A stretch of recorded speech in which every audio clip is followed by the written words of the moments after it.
Sekarang kita masuk pada segmen yang kedua. Pada segmen ini kita akan bahas metode-metode yang bisa kita gunakan dalam membuat makanan fermentasi. Secara umum, metode pembuatan makanan fermentasi itu adalah dengan mendedahkan bahan baku pada kondisi yang sesuai untuk pertumbuhan dan metabolisme dari mikroba pemroses yang diinginkan.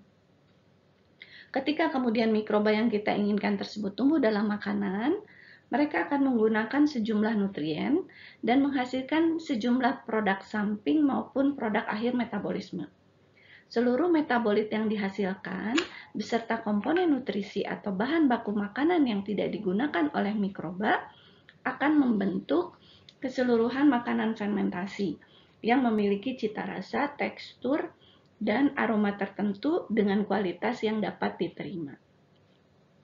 Fermentasi makanan dapat dilakukan oleh satu spesies predominan. Walaupun demikian, umumnya fermentasi makanan dilakukan oleh sejumlah mikroba dalam suatu konsorsium yang saling bersinergi satu dengan lainnya.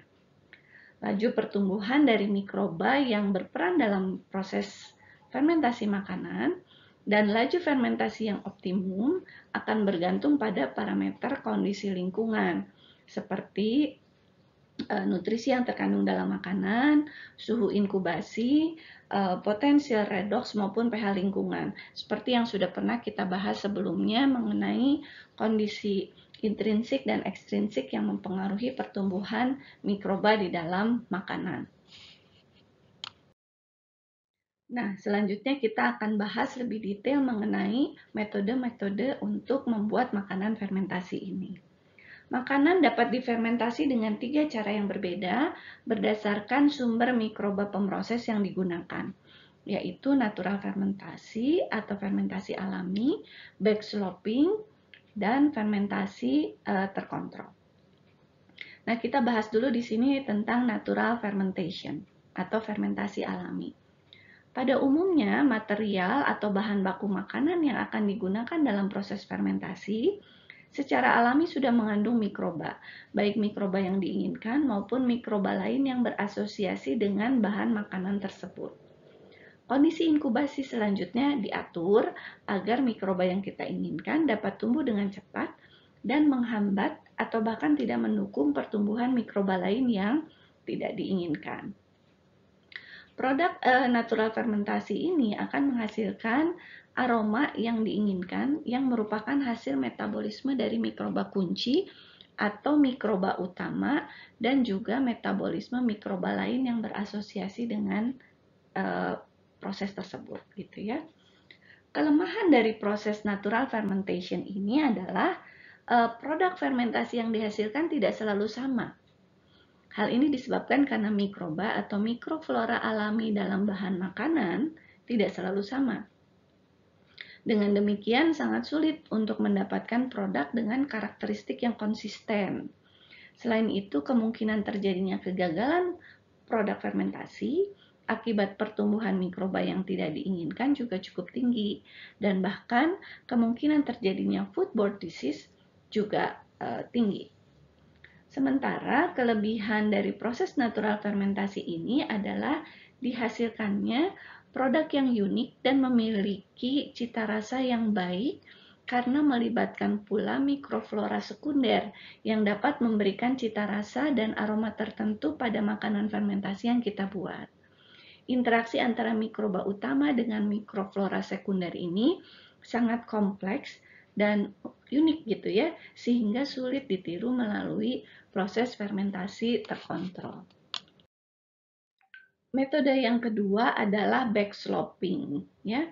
Backsloping ini merupakan pengembangan dari metode fermentasi alami. Pada metode ini, sejumlah produk yang berasal dari proses fermentasi yang telah diketahui berhasil dengan baik, kemudian digunakan sebagai starter untuk proses fermentasi berikutnya.